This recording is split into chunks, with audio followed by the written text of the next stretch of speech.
오늘 우리에게 주시는 하나님의 말씀은 마태복음 25장 31절에서 40절까지의 말씀입니다.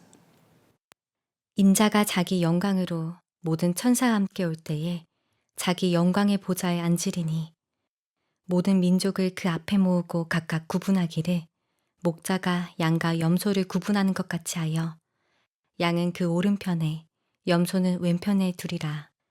그때의 임금이 그 오른편에 있는 자들에게 이르시되 내 아버지께 복받을 자들이여 나와 창세로부터 너희를 위하여 예비된 나라를 상속받으라. 내가 줄일 때에 너희가 먹을 것을 주었고 목마를 때에 마시게 하였고 나그네 되었을 때에 영접하였고 헐벗었을 때에 옷을 입혔고 병들었을 때에 돌보았고 옥에 갇혔을 때에 와서 보았느니라. 이에 의인들이 대답하여 이르되 주여 우리가 어느 때에 주께서 줄이신 것을 보고 음식을 대접하였으며 목마르신 것을 보고 마시게 하였나이까. 어느 때에 나그네 되신 것을 보고 영접하였으며 헐벗으신 것을 보고 옷 입혔나이까. 어느 때에 병드신 것이나 옥에 갇히신 것을 보고 가서 배웠나이까 하리니 임금이 대답하여 이르시되 내가 진실로 너희에게 이르노니 너희가 여기 내 형제 중에 지극히 작은 자 하나에게 한 것이 곧 내게 한 것이니라 하시고. 저는 자주 하나님께 질문을 합니다. 여러분도 질문하시나요? 저는 하나님께 질문을 자주 해요. 특별히 말씀을 보다가 잘 이해가 안 되면 질문해요. 특별히 잘 질문하는 게 있다면 인생을 걸어가다가 이해가 안 되는 일들을 만나면 질문합니다. 하나님 왜 이런 일이, 하나님 왜 이런 상황이, 하나님 왜 저를 오늘같이요? 이런 자리에 하나님 왜 그러세요? 이렇게 질문을 자주 하곤 합니다. 하나님 항상 대답해 주시는 건 아니지만 하나님 항상 제 질문을 들으십니다. 그리고 이렇게 시간이 지나고 나서 언제 질문했는지도 모르는 그것들에 대해서 하나님의 답을 발견하곤 합니다. 30대였던 것 같습니다. 제 성경책에는 물음표가 엄청 많이 이렇게 그려져 있었습니다. 성경을 보다가 이해가 안 되면 물음표를 남겨놨어요. 꼭 답을 그 옆에다가 쓰려고 남겨놓은 게 아니고 그냥 질문을 한 거예요. 그런데 그 성경을 몇 년이 지나고 다시 보게 되었을 때 그 물음표가 상당히 많이 이제는 답을 알게 되는 일들을 만나게 되었습니다.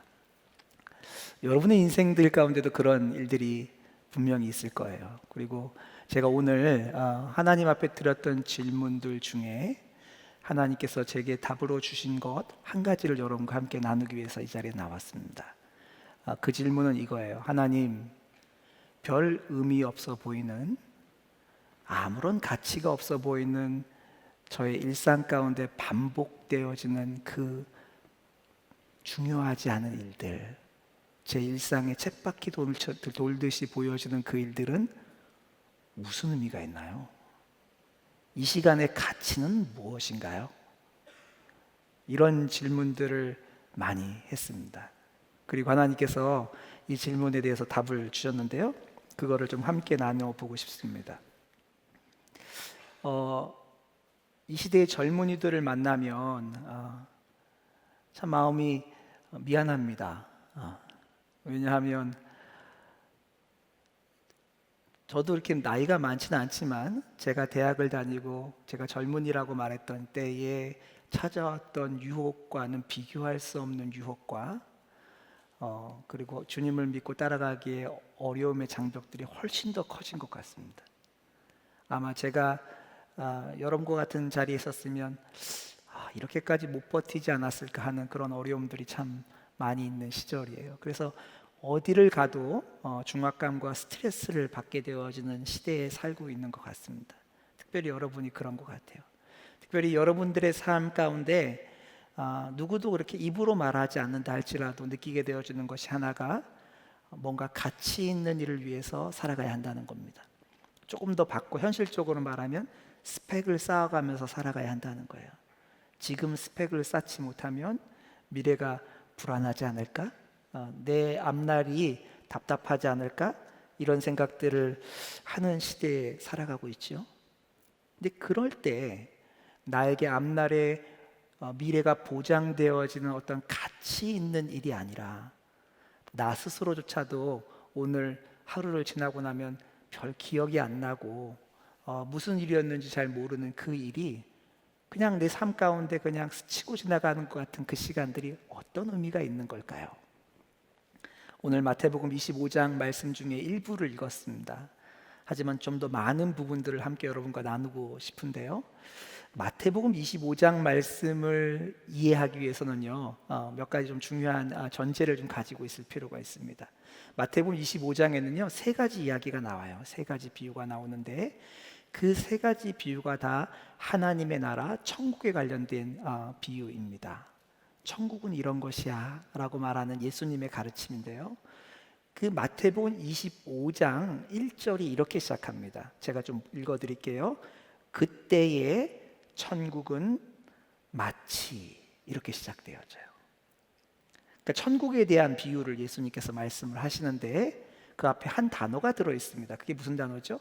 그때의 천국은 마치, 이렇게 들어있어요. 여기서 우리가 25장을 잘 이해하기 위해서 반드시 이해해야 하는 단어가 그때의라는 단어입니다. 그러니까 지금 예수님께서 일반적으로 천국은 이런 것이야 라고 말씀하고 있는 게 아니라 그때의 천국은 이런 것이야 라고 말하고 있어요. 사실 25장 전체는 무엇을 말하고 있냐면 그때의 천국, 하나님의 나라를 소유하고 누리게 되는 사람은 누구일까? 그때의 하나님의 나라를 소유하고 누리는 방법은 무엇일까를 소개하고 있습니다. 근데 이것을 공부하거나 알아보기 전에 과연 그때가 언제를 말하는 거죠? 그때라고 하는 이 단어를 이해하기 위해서는 바로 마태복음 25장 바로 전에 쓰여있던 24장으로 좀 갈 필요가 있는데요. 마태복음 24장은 뭐가 기록되어 있죠? 예수님께서 마지막 때에 어떤 일이 일어날지를 아주 구체적으로 제자들에게 예언해 주시는 장면이 나옵니다. 인자가 다시 올 때, 바로 마지막 중에 마지막 때에 어떤 일이 일어날지를 제자들에게 하나하나 가르쳐 주셨어요. 그리고 그 예언의 말씀이 끝나자마자 비유의 말씀이 등장하는 것이 25장입니다. 그러니까 25장은 뭘 말해요? 마지막 때에 예수님께서 다시 오시는 그때에 천국은 누가 소유하게 되는 거지? 천국은 어떻게 누리게 되는 거지? 이 얘기를 지금 해주고 있는 것입니다. 여러분 혹시 이런 상상해 보신 적 있으십니까? 지금은 모든 전 세계가 코로나 바이러스로 말미암아 이렇게 아파하고 있죠. 전 세계가 다 영향을 받고 그것 때문에 영향 아래에서 살아가고 있어요. 저는 그런 생각을 가끔 자주 하는데 만약 내게 이 코로나 팬데믹이 일어나기 1년 전에 이게 일어날 줄 알았다면 이렇게 했을 텐데 이 코로나 팬데믹이 일어날 줄을 미리 알았다면 이렇게 했을 텐데 이런 상상 혹시 해본 적 있으세요? 아니면 최근에 굉장히 많은 사람들이 이슈가 되는 비트코인이라든가 아니면 어떤 주식 같은 것을 어떻게 될지를 한 5년 전쯤 알았다면 내가 그때 언제 사서 언제 팔았을 텐데 이런 상상들 가끔 해보시나요? 네, 반응이 없어서 했는지 안 했는지 잘 모르겠지만 행거로 치고 얘기를 좀 나누겠습니다. 그런 생각들을 우리가 그냥 가끔씩 하게 되어져요. 그런데 오늘 성경은 우리에게 뭘 말해주고 있죠? 마지막 때에 하나님의 나라가 도래하게 될 텐데 그때 하나님의 나라가 도래할 때 그 하나님의 나라를 소유하고 누리게 되는 사람이 누구인지, 어떻게 그 하나님의 나라를 소유하고 누리게 될 것인지를 말해주고 있다는 거예요. 그러니까 이게 뭐예요? 지금 성경의 치트키예요. 마치 어떻게 될지 알고 치트키를 가지고 앞으로 살아갈 수 있는 어떤 키가 하나 주어진 거죠. 그 얘기를 좀 여러분과 함께 하려고 합니다. 마지막 때에 하나님의 나라가 도래할 때 누가 그 하나님의 나라를 어떻게 누리게 될 것인지, 이 얘기가 마태복음 25장 전체에 걸쳐서 기록되어 있습니다. 마태복음 25장에서 예수님이 말씀하시는 마지막 때에 최종 승리자가 누가 될 것인지를 말씀하는 장면이 바로 오늘 함께 읽었던 34절 말씀입니다. 제가 34절 말씀 읽겠습니다. 그때에, 다시 오시는 그날이죠. 임금이 그 오른편에 있는 자들에게 이르시되 내 아버지께 복을 받을 자들이여 나와 창세로부터 너희를 위하여 예비된 나라를 상속받으라. 뭐라고 하고 있어요? 창세 때부터 하나님께서 준비하신 나라가 주어지는 사람이 있다는 거예요. 그것이 우리가 오늘 읽었던 본문에 나오는 것이죠. 마태복음 25장에는요 3가지 비유가 등장하는데 여러분이 너무 잘 아는 이야기들이 등장합니다. 아주 간단하게 소개시켜드리면 제일 처음 등장하는 비유는 열처녀의 비유예요.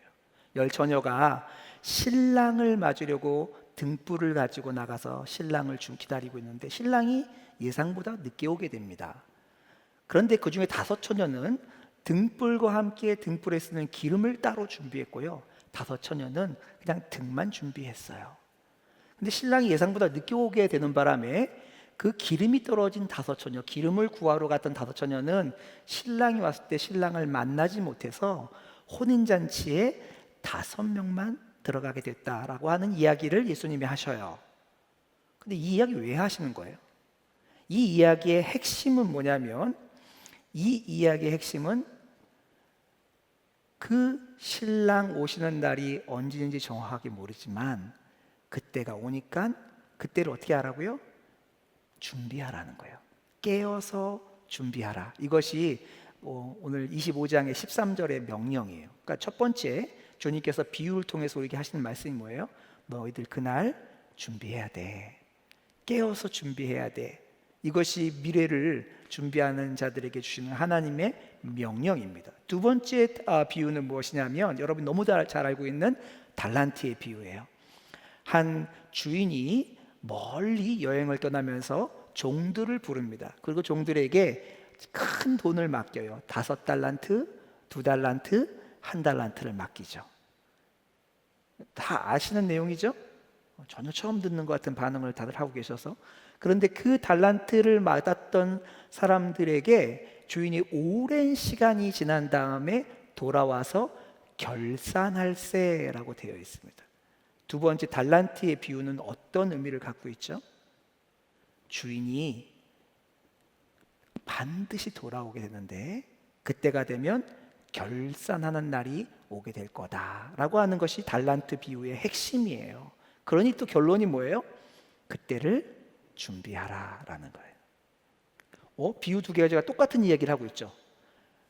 그날이 올 건데 그날을 준비하라라고 하는 이야기를 하고 있습니다.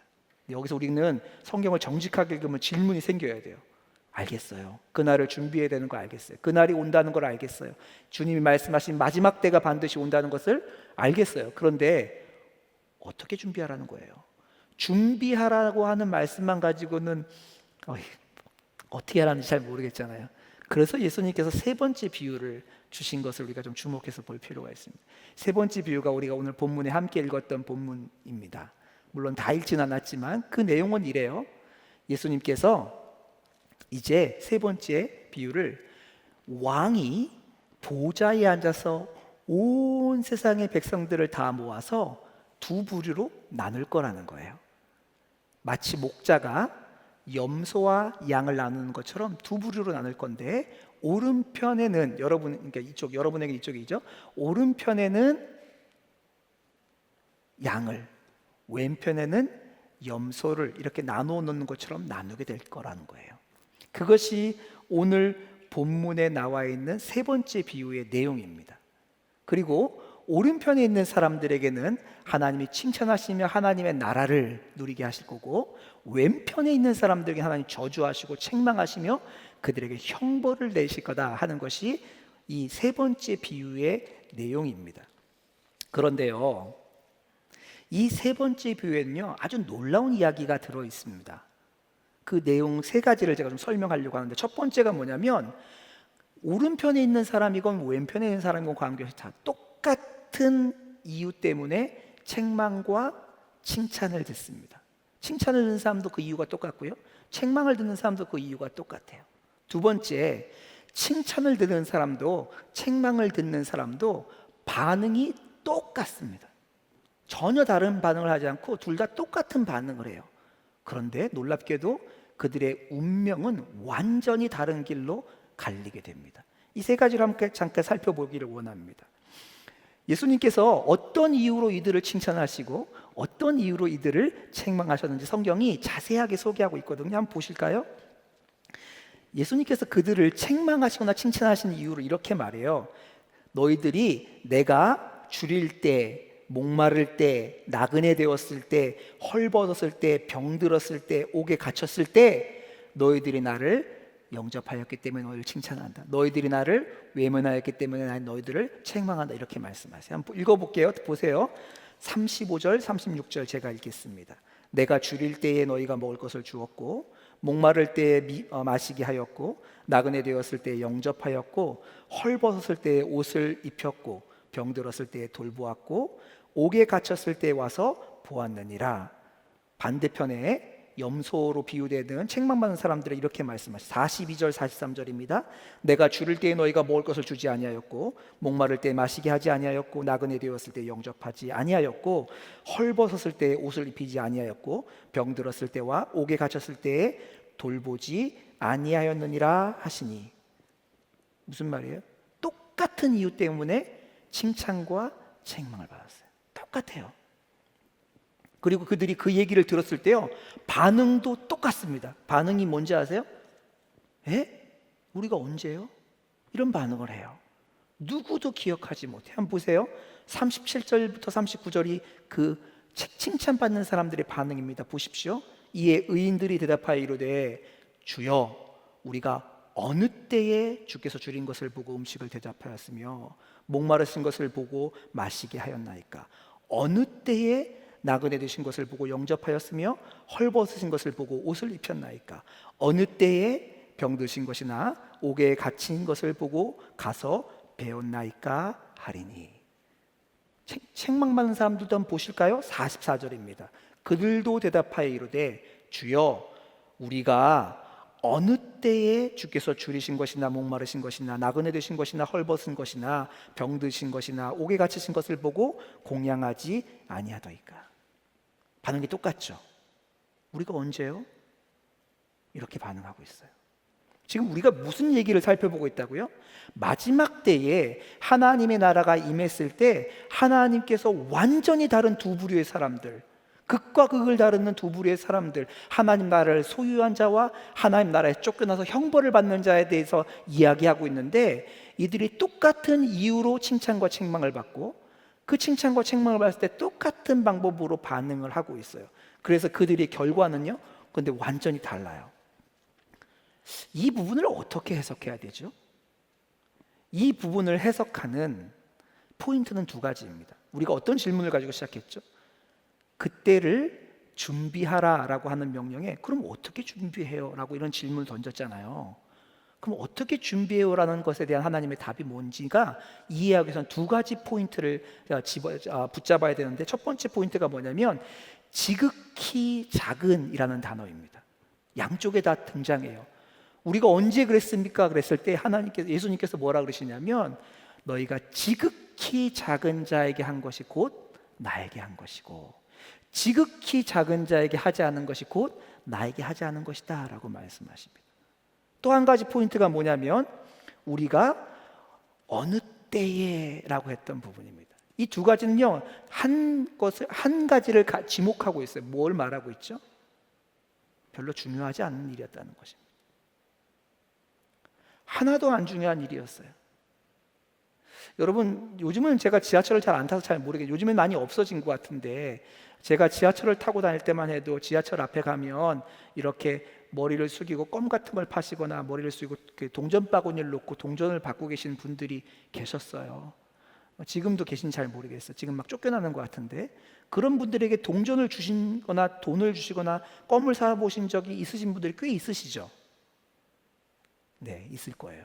근데 그게 언제였는지 기억하시는 분 계십니까? 그게 어느 역에서 있었던지 기억하시는 분 계세요? 아마 거의 없을 거예요. 우리에게 별로 중요하지 않았던 거예요. 그냥 스치고 지나갔던 일인 거죠. 그렇죠? 우리가 기억할 만한 사건이 그랬던가? 그랬던 것 같기도 하고 아닌 것 같기도 하고 그런 일이었잖아요. 그랬던 일들을 주님께서 마지막 때에 하나님의 나라를 소유하는 자와 하나님의 나라에서 쫓겨나는 자를 구분하는 구분점으로 삼으셨다는 거예요. 지금 뭘 얘기하고 있는 거죠? 주님이 기억하시고 주목하시고 운명을 가시는 사건이 우리가 생각하는 기준하고 많이 달라요. 우리 일상 가운데 이게 뭐 별 의미 있겠어? 이건 그냥 내가 그냥 스치고 지나가는 시간에 불과하지 라고 하는 그 시간들을 주님께서 어떻게 보신다고요? 주목하고 보신다고요. 그 시간들을 하나님께서 그 기준점으로 삼으셨다는 거예요. 우리가 너무나도 평범한 일상에 가장 미약하고 아무런 의미를 찾을 수 없을 것 같았던 그런 일들을 주님께서는요, 우리의 인생을 결정하는 가장 중요한 일로 여기고 계시다라고 말씀하고 있어요.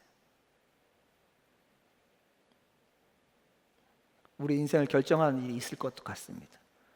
굉장히 중요한 시험, 어떤 사람과 만나서 결혼을 결정하거나 취업을 결정하거나 하는 어떤 만남, 아니면 한 번의 어떤 사인으로 말미암아 대박을 터뜨리냐 터뜨리지 못하느냐 하는 같은 어떤 결정을 하게 되어지는 어떤 사업적인 계약이라든가 성과, 그런 것들이 우리 인생을 결정하는 것처럼 우리는 배워왔고 느껴왔고 그렇게 생각해 왔죠. 근데 성경은 우리에게 뭐라고 말하고 있죠? 주님이 우리를 인생을 가리는 그 분수령으로 뭘 제시하고 있죠? 아무도 기억하지 못했어요. 주님께 칭찬받은 자도 주님께 책망받은 자도 기억하지 못했어요. 책망받은 자가 왜 그렇게 말했는지 아세요? 우리가 언제요? 우리는요, 주님께서 말씀하시면 언제든지 그렇게 하려고 하는 마음이 있는 사람들이에요. 근데 주님이 언제 그러셨어요? 그렇게 말하고 있는 거잖아요. 그러니까 중요한 일이었다면 얼마든지 우리 인생을 투자해서 그렇게 했을 거예요.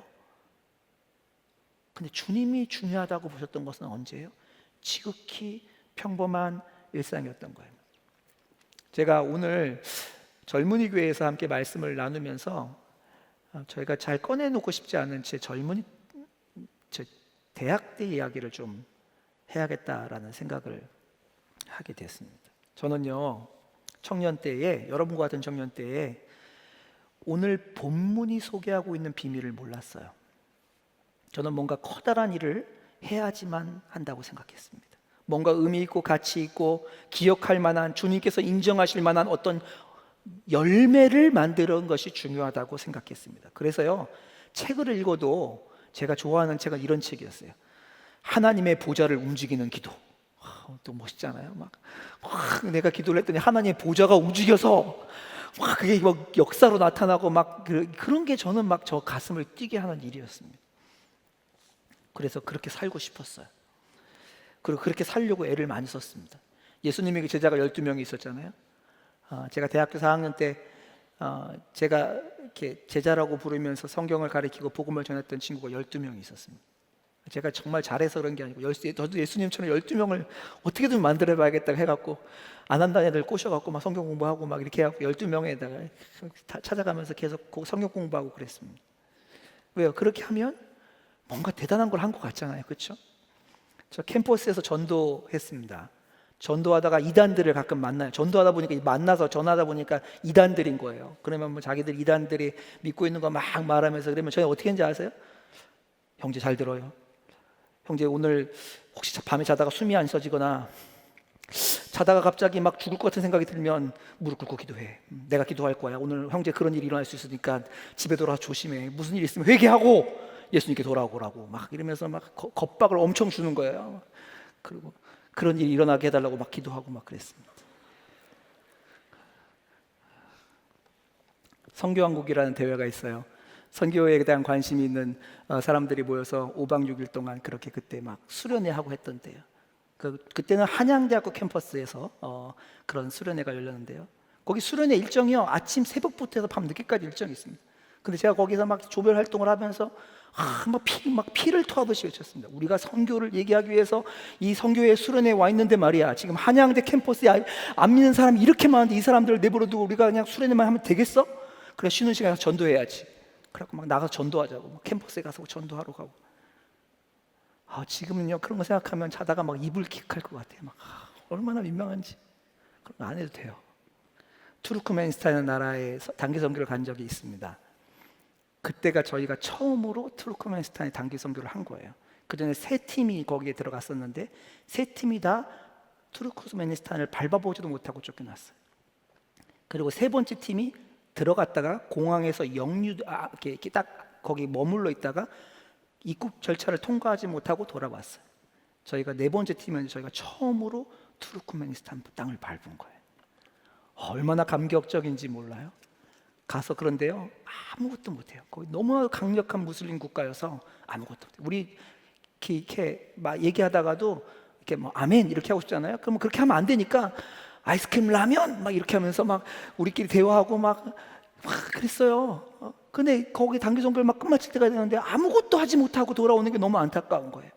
그래서 막 리더를 막 조르고 졸라갖고 맨 마지막 날 낮에 시내에 나가서 저희가 몰래 싸들고 한 그 전도지를 막 시내 곳곳에다가 이렇게 몰래 모두 놔두고 왔습니다. 사람들이 지나가면서 볼 수 있는 곳에 막 놔두고 왔어요. 이렇게 해서 하나님 놀라운 일을 이루고 싶은 거예요. 그 일 때문인지 모르겠는데 그 일이 있고 나서 그나마 몇 명 안 남아있던 투르크메니스탄 선교사님이 다 쫓겨났습니다. 저는 1만 명 이상 모이는 그런 수련회 앞에서 학생 대표가 되어서 사람들에게 외쳤어요. 이 땅에 푸르고 푸른 이 땅에 그리스도의 피를 심어 이 땅에 그리스도의 계절이 오게 하자. 막 외치고 막 목이 터져라 외치는 일들을 했던 사람입니다. 한겨울에요. 건물이에요. 아직 완공이 안 된 건물. 이렇게 창문이 달린 곳도 있고 안 달리고 있는 그 건물에 남녀 학생 20명을 모아놓고 화장실 변기만 안 쳐졌어요. 그 벽이 없어요. 문이 없어요. 거기서 20일 동안 차가운 물만 나오는 곳에서 합숙하면서 우리가 선교를 훈련하고 신앙을 훈련하고 순종을 훈련하자 그러고, 제가 진짜 이상한 애예요 정말. 그렇게 여학생들을 그 벽도 없는 화장실에서 쓰게 만들고 막 그랬어요. 중국에 2년간 단기 선교를 다녀왔습니다. 4학년 1학기를 마치고 단기 선교를 갔어요. 내 인생의 한 토막을 잘라서 주님께 드리리라. 이게 주님께서 받으시는 열매가 되리라. 그래서 4학년 1학기를 마치고 일부러 휴학을 하고 2년 동안 중국 단기 선교를 다녀왔습니다. 가면서 외쳤어요. 선포했어요. 10억 인구여 기다리라. 내가 간다. 내가 너희를 복음으로 뒤집어 엎으리라. 이러고 갔습니다. 주님께서 13억 인구를 사용하셔서 저를 변화시키려고 애쓰셨습니다. 저는 뭔가 의미 있는 일을 해야지, 하나님께서 기뻐하실 만한 어떤 일들을 이루어야지 그것이 저의 신앙의 인생에, 저의 삶의 인생에 가치 있는 일로 바뀐다라고 생각해 왔어요. 이렇게 열심히 사역한 것 같은 저의 실상을 말씀드릴까요? 이렇게 열심히 사역하면서요, 죄는 죄대로 지어요. 음란한 생각이 찾아오면 이기지 못하고 넘어져서, 그 당시에는 인터넷 없었어요. 비디오 방 가고, 그 비디오 빌리는 방이 있어요. 가갖고 남들이 있나 없나 이렇게 몰래 봐갖고 그 빨간색으로 분류된 그 비디오 하나 빌려갖고 밤에 몰래 자취방 들어가서 보고, 그 패배감에 지쳐서 한 게 뭔지 아십니까? 더 많이 사역하는 거예요. 더 많이 사역해서, 더 놀라운 사역해서 그거를 내 죄를 덮어보고 싶은, 내 죄를 거기에다가 이렇게 그 죄 위에다가 그 큰 아름다운 걸 올려서 가려보고 싶은 일들을 했던 게 제 실상이었습니다. 정말 하나님을 몰랐던 거지요. 저는 이런 일들이 중요하다고 생각했습니다. 하나님께서 이런 일들을 기억하시고 이런 업적이나 열매 위에 하나님의 나라가 이루어진다고 믿었던 거예요. 그런데 주님과의 인격적인 만남이 많아질수록, 주님의 은혜 안에서 제 실상을 보면 볼수록, 제 실패의 현장에 제 실패보다 훨씬 큰 주의 사랑과 은혜 앞에 거할수록 주님께서 깨닫게 하신 것이 있습니다. 주님께서 제 인생 가운데 찾아오셔서 너 참 잘했다. 난 너가 너무너무 고맙다. 이렇게 말씀하신 적들이 있어요. 근데 그게 지금 설명드렸던 이런 것들 아닙니다. 제가 많은 성도들 앞에서 설교했던 설교 아니에요. 유튜브에서 클릭하면 몇천 명 이상씩 클릭해서 봤던 제 설교했던 그런 사역들 아니에요. 주님이 저의 인생에 찾아오셔서 너 정말 잘했다, 참 고맙다 했던 그 일들은요, 제가요? 제가 언제요? 선교사님, 그때 선교사님이 저한테 오셔서 이렇게 말씀하셨잖아요. 저 그때 정말 아프고 다 포기하고 싶었는데, 근데 저는 기억이 안 나요. 그런 말했던 기억이. 선교사님이 그때 저한테 일부러 찾아와 주셨잖아요. 아, 내가 갔던가? 기억이 안 나요. 근데 주님은 그걸 기억하고 계세요. 우리의 일상 가운데 아무런 가치 없는 것 같았던 그 삶의 한 현장, 삶의 한 토막을 주님께서 기억하시고 그것을 주님께서 가치 있게 여기십니다. 오늘 뭐라 그러세요? 주님께서 지극히 작은 자 한 사람에게 한 것이 곧 내게 한 거야. 내게 한 거야 라고 말씀해요. 여러분, 오늘 단기 선교 국내 해외 파송 예배죠. 저는 선교 담당 목사이고 또 선교사이기도 한데요. 코로나가 일어나고 난 다음에 한국 교회에서 가장 큰 타격을 받은 게 뭐냐라고 물으면 거의 대부분 선교라고 말합니다. 그렇죠. 단기 선교가 다 문을 닫았어요. 선교 프로그램들이 거의 다 멈춰버리고 실제 선교지에서 선교사님들의 돌아갈 수 없다는 이야기, 사역이 멈췄다는 이야기들이 줄을 잇고 있습니다. 그렇지 않나요? 그런데요,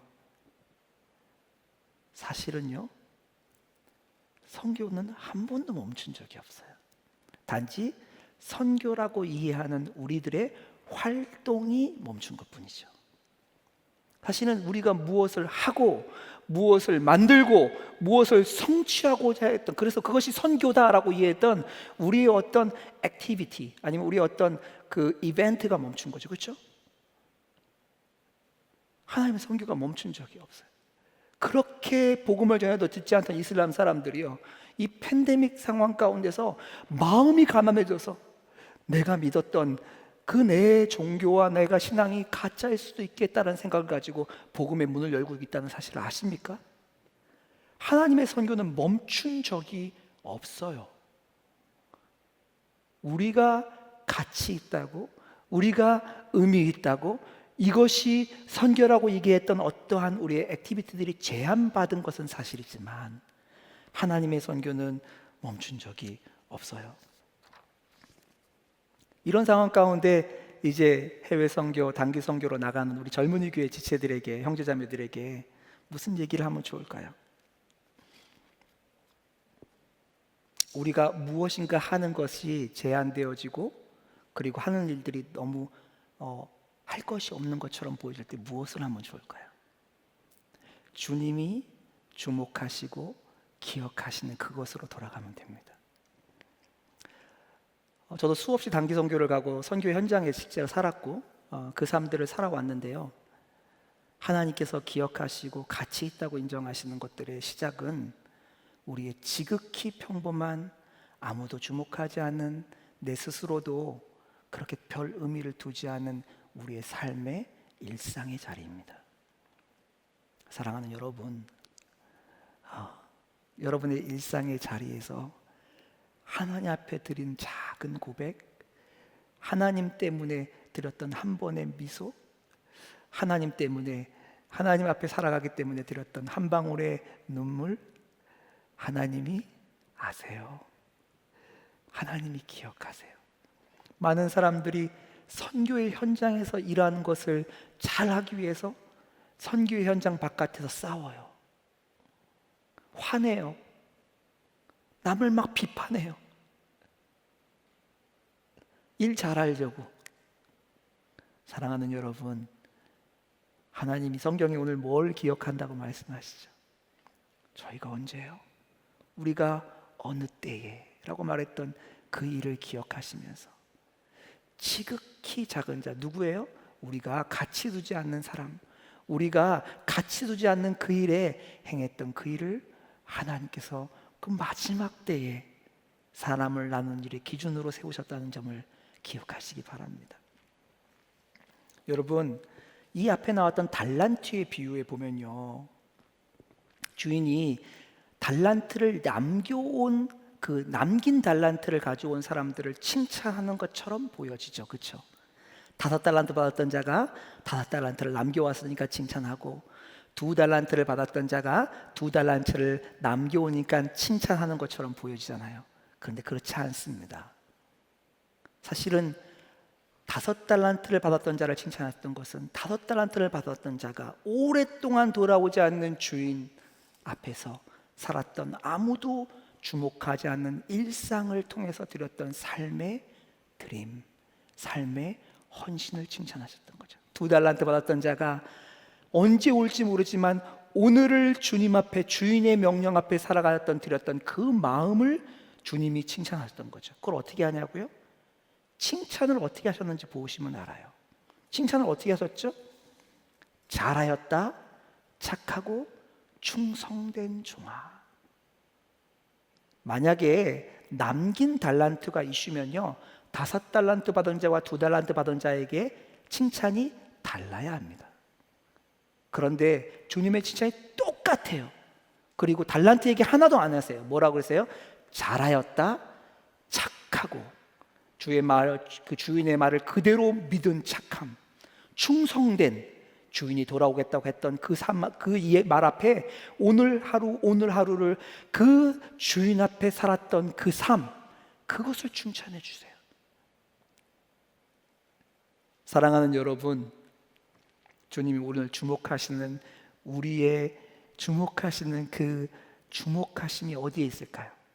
물론 여기 쓰여 있는 몇 월 며칠부터 몇 월 며칠까지 어느 곳에서 어떤 사역을 합니다 하는 이 사역에도 있겠지만, 우리의 삶의 일상의 현장 가운데 드리는, 주님 앞에 드리는 우리의 삶의 한 발자국을 주님이 주목하고 계십니다. 여기가 바로 선교의 시작이에요. 여러분, 여기서부터 선교를 시작하셔야 합니다. 이 주님 앞에서 살아가는 한 발자국의 걸음이 확대되어서 옮겨져 가서 예배당으로 오면 그것이 뭐예요? 예배가 되는 거죠. 그것이 옮겨서 학교나 일터로 가면 그것이 뭐가 돼요? 그것이 섬김과 청직의 삶을 살아가게 되는 거죠. 그것이 옮겨져서 우리 주위에 어려운 사람들, 필요가 있는 사람에게 찾아가면 그것이 뭐가 돼요? 봉사와 섬김, 헌신이 되어지는 거죠. 가정에게로 돌아가면 그것이 뭐가 되어져요? 사랑이 되어지는 거고, 오래 참음이 되어지는 것이죠.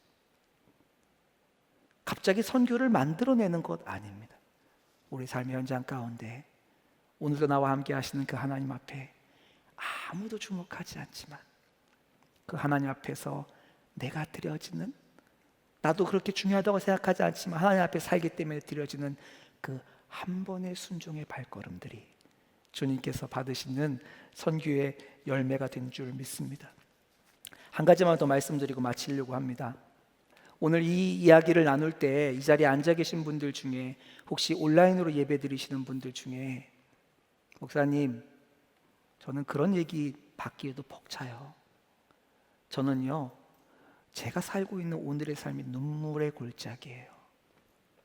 제가 살고 있는 오늘의 제 삶이 다 망가지고 탄산에 다 깨어진 것처럼 처참한 전쟁터 같은 현장이에요. 저는 지극히 작은 자를 도울 수가 없어요. 왜? 제가 지극히 작은 자예요. 이렇게 생각하시는 분들 혹시 계십니까? 제가 그 도움을 받아야 되는 자예요. 이렇게 생각하시는 분들이 있다면 오늘 말씀을 잘 들으시기 바랍니다. 주님이 뭐라 그러셨죠? 지극히 작은 자에게 한 것이 곧 내게 한 것이라고 하셨어요. 그게 무슨 말씀이세요? 그 지극히 작은 삶의 현장에 비참함 앞에, 눈물의 골짜기 앞에, 끊어지지 않는 어둠의 터널 앞에 있는 것 같은 그 한 사람 한 사람을 향해서 주님이 이렇게 말씀하고 있는 거예요. 내가 너다. 내가 너의 삶의 그 비참함의 현장에 한 번도 떠난 적이 없다. 내가 너의 삶의 그 현장에 내 뿌리를 두고 내 존재를 두고 너와 함께하고 있다. 주님이 이 말씀을 하고 계십니다.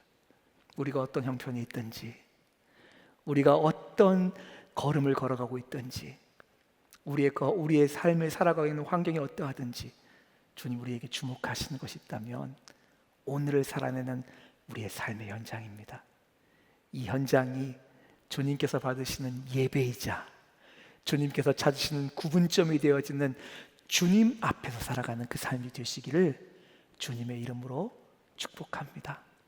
여러분, 선교에 떠나가게 될 때 열심히 해야죠.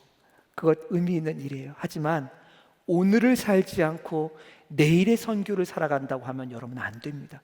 주님 기억하시지 못해요. 오늘을 살아가는 거예요. 그리고 오늘을 살아가는 그 삶의 발자국의 연장선이 내일의 그 선교의 발자국으로 옮겨가는 것뿐인 겁니다. 사랑하는 젊은 유교 형제자매들에게 그 놀라운 축복이 가득하시기를 주님의 이름으로 축복합니다. 이 시간 함께 찬양하는 시간 가졌으면 좋겠는데요. 찬양의 가사를 좀 묵상하면서 함께 찬양했으면 좋겠습니다.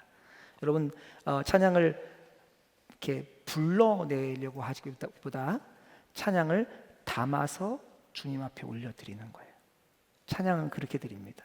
그 가사를 내 삶에 담아서 그 고백으로 주님 앞에 드리는 거예요. 이렇게 한번 같이 우리 이 찬양의 가사를 고백하는 시간 가졌으면 좋겠습니다.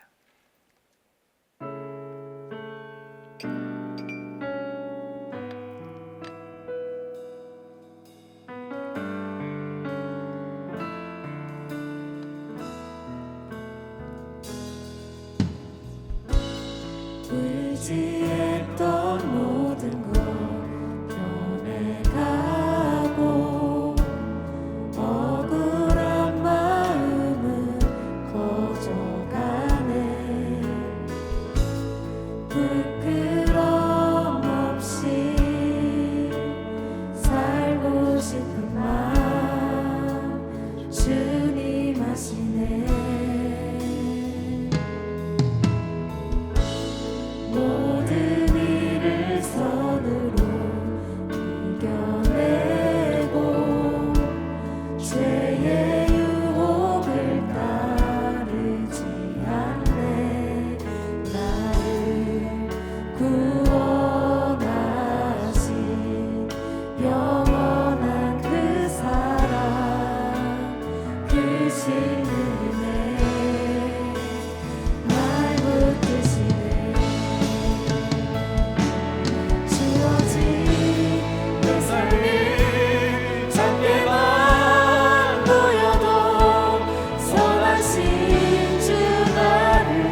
이 시간 우리의 마음을 한번 주님의 말씀 앞에 점검하는 시간을 가졌으면 좋겠습니다. 우리의 기도는 주님 앞에 부르짖어서 우리가 원하는 것을 하나님께 달라고 요청하는 시간도 있지만 주의 말씀이 우리의 기도가 되는 것이 가장 중요합니다.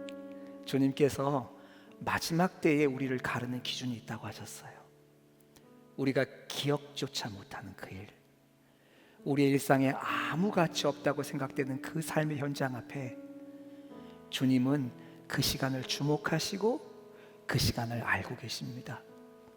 이 시간 하나님 앞에 우리의 일상을 올려드렸으면 좋겠습니다. 쳇바퀴 돌듯이 반복되는 하나님 우리의 일상을